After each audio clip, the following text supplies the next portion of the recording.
Well, welcome to the Exit Strategy. It's a podcast where founders share the real stories about selling their businesses, the good, the bad, the buyout. My guest today is Daniel J. Berger, who's the founder and former CEO of Washington-based Social Tables, which was acquired in October 2018 by Cvent for $100 million. He founded in 2011. Social Tables is an event planning SaaS platform used by over 50% of all full-service hotels in North America. At the time of the sale, the company had 20 million in bookings, 120 employees, and over 6,000 customers. Social Tables raised a total of $27 million. Dan is also an author of the new book, The Quest, a definitive guide to finding belonging. Dan, welcome to the podcast. Very awesome intro. Thanks for having me. So you started Social Tables with how much money? $10,000. And so what was the idea behind it? Why get started doing this?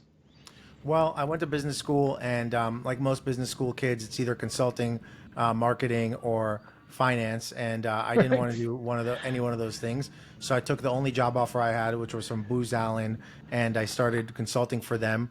But then I realized I hated it. So nights and weekends, I kept a list of ideas that I had. One of those ideas was an app for people to figure out where they're seated at a social function so they can network before the event. And it started because I wanted to know who was at my table at a wedding. And I quickly built that app, and I realized people actually wanted to use a seating chart tool, and they didn't really want to publish their seating charts. So from there on, we pivoted and became essentially event design software. And so what did it do for hotels? Well, it helped them several things. It helped them market and sell their space because it's hard to visualize, a function for 500 people. It helped them plan the event so that everybody was on the same page. There are different stakeholders involved: the catering team, the client, the sales team, and so forth. And it just helped them be more successful and execute events faster and in a more productive way. So was there a moment where you said to yourself, this is going to work? This is going to be something big? Because I think entrepreneurs, a lot of times we think this is never going to work, Yeah, although we just have hope. right. I would say when we got to $1 million in recurring revenue, I realized Wow. we kind of were on a roll. Instead of looking at revenue, though, we looked at number of customers. Our goal was to get as many customers as possible because we knew that the product needed to be sticky. And by being sticky, it's hard to get rid of us, and the switching costs are high. So as we got stickier, I realized we were a really important tool that they were using. So what would you say when you were running social circles, the boldest decision you ever made? So I would say pivoting from being business to consumer to going to business to business. Hmm. B2C to B2B was a big change for us because we realized that we have much more opportunity, one to many. Those event planners, hotels, they have many customers, and by going to each customer was kind of not the best strategy. So by switching over to business was a key part of our early success. So was the go-to-market strategy to talk to the event planners at the hotels or event planners like that did it for weddings that covered a certain area or both? It was both, two-thirds hotels, one-third planners. And the reason for that is because hotels just have bigger budgets. They're less seasonal. They're more predictable in terms of the volume they do. So planners are they're kind of, most of them, not all of them, are independent, and it's hard for them to have consistent business. So certainly working with ideally corporate planners because they had the budgets, but also hotels and venues. Now, I'm interested in this because my son is getting married. My second son's getting married in May at the Desert Botanical Gardens in Mazel Phoenix, tov. Arizona. Thank you. And, the choosing an event planner was probably the most major decision besides the venue. That's right. People don't usually make a decision of a venue before they choose a planner. So yeah, I mean, I would be curious to see whether they use social tables. They definitely use some sort of floor plan software to plan the event, and most likely they're using social tables. I'm trying to stay out of it. I'm leaving that up to the bride and my wife. That's it. I only That's have smart. one part, and that's my 7-minute speech. That's the only thing that I know how to do. It, So things are going well. It's 7 years. Why sell the business? well, 100 million was always my number one. 100 Number million two, sale price, sale price. that's right. That's right. Yeah. And number two, I kind of got the 7 year itch. I realized we were kind of, we really not, we're not too successful in creating new products, quite frankly. And there was some kind of tension on the board that I felt was not really buying into the bigger vision I had for the business. So it was time to move on. And in retrospect, I should have maybe sold to private equity so I could have kind of rolled my equity. And not Hmm. only that, but also done a much bigger kind of uh, roll up play, so I could take on other event technology companies. Um, but yeah, I think that those three reasons, I reached that kind of that 7 year itch or 8 year itch. I reached my number, and I wanted to get away from my board. So you said there was tension with the board. I assume these are the people like Bessemer that invested in the company. Yep. And so what was your bigger vision and what did they want to do? Great question. I wanted to move to a SaaS enabled marketplace, which means that people come for the tools and stay for the network. I wanted to help consumers book event venues. Bessemer is very SaaS focused, so they were really focused on the SaaS metrics, and they didn't see the vision of giving away the SaaS for free in order to have a network effect. So, in order to have the kind of booking that the direct booking I wanted to do on the marketplace, that was the biggest tension, and it was on my bad because I didn't do a good enough job of selling that vision. So it seems like you wanted to go back to the consumer part, that you were B2B, but the consumer part always attracted you. Well, I mean, just like Airbnb or like OpenTable, which has the reservations as well as Hmm. the venues, I wanted to kind of own that entire life cycle of both having the venues as customers to be listed, as well as having the consumers to find those listings. So you're in the board meeting and you're saying, okay, they won't let me do this. So did you all agree okay, let's just sell it then? No, I think the best kind of call I got was from a investment partner Friday before the Monday we were closing, and he said, "I'm fine with not selling, no matter what Hmm. happens." And that was kind of like my dad telling me he's proud of me. Um, Hmm. it was kind of like I think, But it was the Friday before closing. You're pretty far yeah, down yeah. Well, it was a far down the pencils down line. moment where there was like some Oh, disagreement really? about something. And we'll get So, to that. yeah, I mean, I feel like I could have continued, but I was kind of drained. Yeah, I it kind needed of the gets to a mental health point. break I took. And so did you ever think to yourself, okay, I'm going to sell this and then I'm going to start what I really want to do? No, I didn't know what I was going to do. I was ready to move on to the next business. Um, it took me about 5 years of writing my book and kind of exploring and getting married and having children, having a kid. And my daughter is just 1 year old right now. So it took me that kind of life pause to realize I want to build hotels. I mean, my passion is hospitality. My passion is Hmm. helping people find a sense of belonging, which is what my book is about. So by building a community minded hotel is kind of like what I want to do and what I'm doing right now. So I'm opening my first hotel in January. I saw that. One of the things I think most interesting about your story that entrepreneurs don't really talk about is that they get so much of their sense of belonging Yes. from their business. In fact, I had a client that decided not to sell her business, even though it was an unbelievable offer, because she said to herself, I don't know what I would be if I don't have this business, right? I mean, because the business is my community, it's really everything to me. I'm divorced. Without it, I don't care about how much money I have. When did you get a sense that this belonging was so much tied to your identity and that you kind of lost something in selling your business? Yeah. So basically, I'm adopted, so I never had a sense of belonging. Hmm. I was raised by a single mom. My dad abandoned us when I was 2. We immigrated to this country when I was 9. So I never really had a sense of belonging. I was always negotiating my identity and trying to find it. Starting a business gave me this path of belonging through self-esteem, through these kind of casual encounters and micro interactions I had with colleagues, having intimate relationships with my executive team and other friends in the company. So all these different paths for belonging that I talk about in my book kind of gave me the sense of belonging. And as soon as I sold, that was kind of gone. Uh, my fiefdom disappeared in front of my eyes, Hmm. and I had to start over. So it was very much tied with my identity, and that's all I focused on for 8 years. So did you know this was going to happen before you sold, or it's only happened after you sold? I think a lot of entrepreneurs realize it's part of their identity, which is why they don't sell. It's a Hmm. bit of a selfish kind of decision because there are other people involved in the business. So I think knowing when your time's up is part of an important leadership quality, much like our politicians refuse to step down and open up to the next generation. I felt Hmm. the need to Hmm. actually do that. And so when your board decided to sell, did you use an investment banker and then they went out and they ran a process and they brought various offers in, or how did it work? So we never actually decided to sell. We ran a process like a market test, and we had a Hmm. retainer, an investment banker on retainer, and he basically just gave an update to the board on a quarterly basis. And he kind of said, "Hey, there's some interest," and it was an unsolicited offer. Hmm. And so I assume this was from Cvent, who eventually bought the business. Correct. And so there weren't other competitive offers. You decided just to sell to the first person that came through, or was the only person that was really interested at that level? I think there were a couple of off. We could have continued the conversation. We could have done like a 90,000, excuse me, 90 million exit to a PE firm, and there were a couple other options. But in retrospect, we should have run a tighter process. And I just didn't know what I didn't know, you know. Hmm. And I wish that I thought about it a little more to have more offers at the table. But we really, once the number was there, I'm a very kind of like focused, go, go, go person. Right. I make decisions very quickly. So I kind of made the decision and didn't look back or didn't really weigh my options when perhaps in retrospect I should have. When you say a tighter process, maybe something was more competitive, you're saying.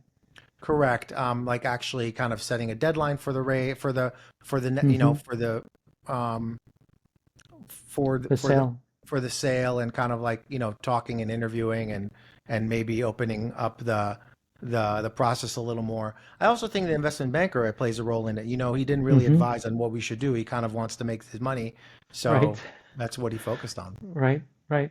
But at the end, everybody got what they wanted, right? You hit your number, so that's okay. Yeah, but you always think about like the what if. I mean, obviously Yeah. COVID would have been a huge hit and that would have been Yeah. difficult, but I think that I think looking back at it, it was the right decision at the time. I'm really nervous and anxious about, my financial position, despite the fact I have everything I need. Like the fear of not being employable, not succeeding in my next few businesses, and all that is really scary. Well, listen, I've had three of my own businesses, and I know now I'm not employable. So, man, if I could have a real job, Dan, I would, Yeah, right? I'd go work for someone else, and I'm going through that with my kids who are in their 30s now. I'm like, no, please stay at that company. Don't yeah, start yeah, your own yeah, thing. yeah, It's yeah. that kind of thing. So, how did you prepare for the due diligence process? Because when I talk to my clients, it's always like this is kind of like having a colonoscopy, right? They're going to start to call your baby ugly. How was the process? Well, I think Cvent and Vista, their parent private equity firm, were really a great partner. They were a great partner. Um, they gave us the list. They stuck to the schedule. 45 days, which is unheard of for such a large Yeah. company. They gave us a list of what they wanted. We activated some of our executives on this on it, and then we were on it, and we just kind of went step by step and provided everything we needed in a data room, and we had all the answers. We were super organized as a company, so it wasn't that difficult to provide what they wanted. I always think this idea of And obviously, we 45 signed an days, LOI. right? You have a LOI, exactly. And there was probably an exclusive for a certain number of days. That's right. But I always think this how much time it takes is really a fiction of the lawyers, how much money they want to make. Because this past year, I actually sold a company to a publicly traded company, and we closed within 2.5 weeks Yep. because there was a reason to close by that time. And Right. both lawyers said, okay, we're going to close. And in fact, at least on our side, it was a fixed price. So it didn't matter if they spend 2 weeks or 6 weeks doing the transaction. So I think it could be done faster, but you're right, I mean, usually 45 it's days is a 60 good days, time. maybe 90 Yeah, days. We did it in yeah, 45, which is kind of unheard of it for a is business good. of our Yeah. size. So what happened with, you mentioned the idea of pencils down. And for those people that don't understand what that is, that's a pause in the process saying, we're not going to go any further with the lawyers, with looking at all the change in the documents because there's some business or legal issues. What happened there?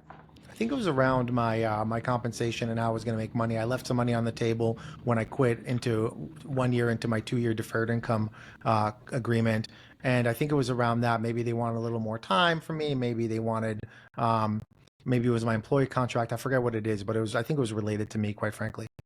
When you say deferred income, this is what you're going to stay on for a couple of years and help the business? Yeah, that's right. And then I would have gotten another. I got it was a $3 million pay deferred income, and I got 1.5 million for the first year, and I left 1.5 million on the table. And why'd you leave? I was As bored. so I many didn't. entrepreneurs, as so many Yeah. entrepreneurs What the do, fuck was I gonna do? I didn't. right? I said unless I was gonna take over the larger business, I was not interested. Right. I was just running a small business unit at the time compared to everything else. So I was like, you know what? Like, there is nothing here for me to do, and I was Yeah. bored. In my experience, most entrepreneurs don't last the 2 years. That's right. It's just I want to go do something else and I don't care what they're paying me. Right. Exactly. And but for me, it was I was in the process. I was actually had my next thing lined up too, but that fell apart right before COVID. Thank God. It was another event technology company. It was actually Meetup.com that I was under Hmm. diligence to purchase. Huh. That deal fell apart, but again, it was a blessing in disguise. How was the legal part of the transaction? Because a lot of small business owners are unsure how much or what kind of attorney they should get for the process. Because you can pay anywhere between $25,000 and over $1 million, depending on the size of the deal. How was your counsel? They were great. I mean, we worked with Pillsbury, and Pillsbury's been Know awesome. They them? were with us since day one, and Pillsbury actually gave you some pro bono work when I parted ways from my founder at the time in the first 6 months. So they gave me some advice and pro bono work, and I stuck with them till the end. And they were a general counsel, and they did a great job. And you think that that whatever you paid, the value was worth it, the insurance policy that they provided with going through what the Absolutely, wording should be? absolutely. I loved working with Pillsbury. They were awesome. Steve Kaplan, our partner, was top notch.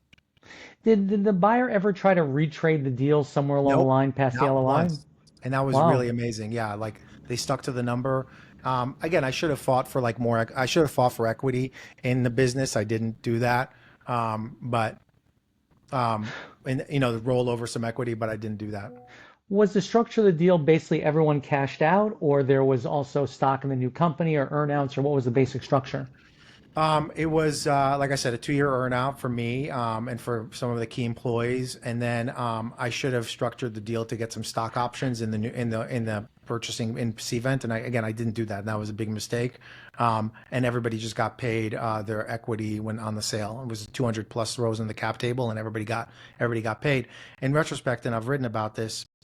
Um, I shouldn't have given as much equity to employees. I don't think employees understood it, and I never really felt the gratitude that I felt like I deserved. It's pretty selfish and egotistical, but that's just the reality. I gave out too much equity to employees, and I shouldn't have done that. I should have focused on bonuses and other ways of motivating and incentivizing behavior. Equity just doesn't do it for young employees who don't really understand it. This is equity. These are options you gave out as incentives when they were working, not Right. that you accelerated the options later on at That's sale. right. That's right. So did you accelerate the options, or people just got whatever they got? We accelerated.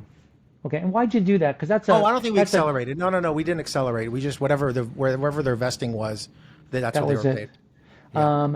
And so was there any stumbling block? Did any employees say, I'm not going to do this, or shareholders said, I'm not going to do this, or vendors, or There was one asshole landlords, or anything? who said that There's always we, one. There's yeah, always one. there was one asshole who wanted, but we had a D&O insurance or we had some other insurance, and he got the insurance paid him, but basically he argued that like I don't forget, I forgot. He said like we cooked the enterprise value or some shit, and like Yeah. he was a real dick. So, but he got paid like another $250,000 or something, and then he fucked off. But was that in before the close, or that was after the fact?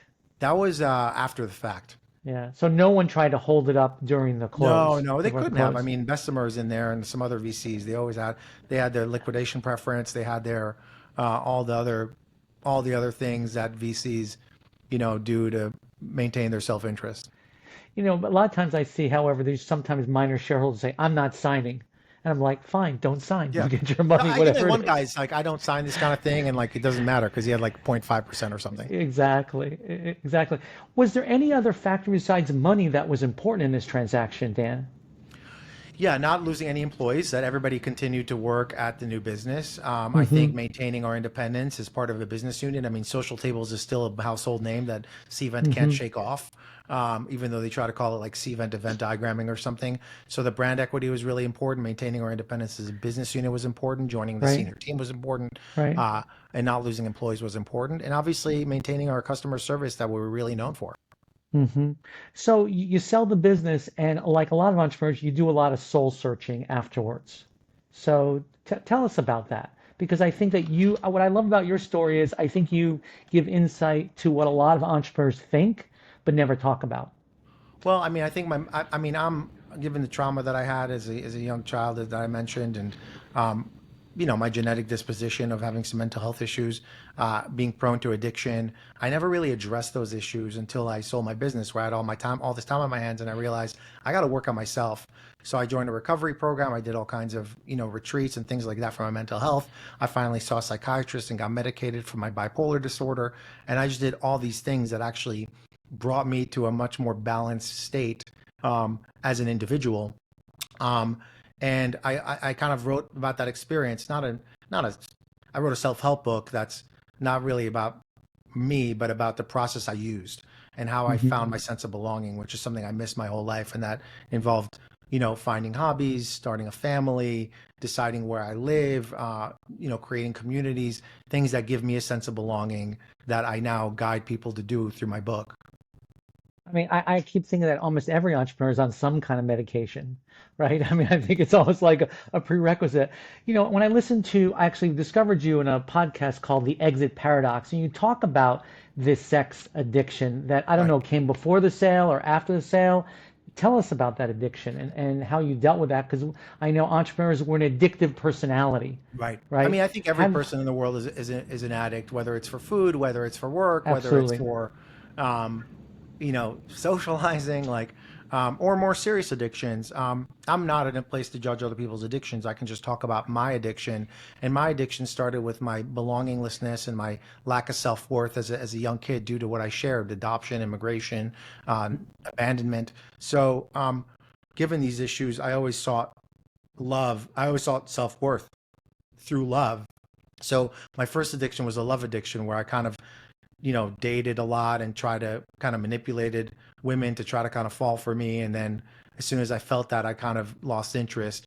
So it started with a love addiction in my 20s and then moved to a sex addiction because that kind of gave, it's kind of like, okay, what's after love? Addicts keep chasing the next Hmm. high.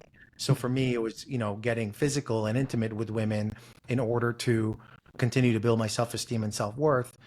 Drugs were eventually a part of it. Alcohol was certainly a part of it. So it compounded itself over time, and then I realized I needed help. Was as far as the sex addiction, was that using money to date women and then that you No, were rich, or is it hiring paid sex workers? it was neither. I never paid for sex, and I'm kind of proud of that. I mean, a lot of people in the program, have compulsions around that. For me, it was just kind of compulsively dating and just kind of like Mm, playing the field, especially after I exited because I realized I had these resources.